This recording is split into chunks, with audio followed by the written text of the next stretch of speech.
this isn't an air purifier. This is the Dyson Hot Plus Cool HP12. Well, it is an air purifier, but it's also a heater when you need it, and it's also a cooling fan in the summer. It serves three purposes, one product that looks like this.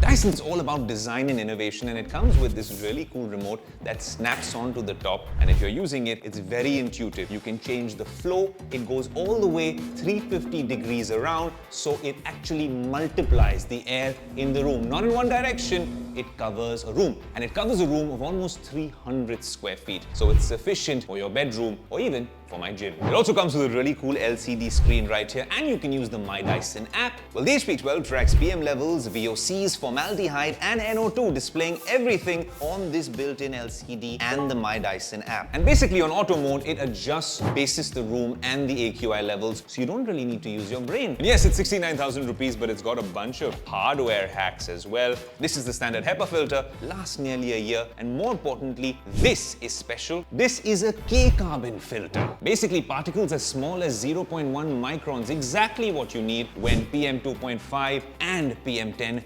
dominate the air. This one on the inside is that extra bit of hardware. Just like that, snap it back on. That's the reason why this 3-in-1 device is not a luxury, it's a necessity, especially if you're living in New Delhi.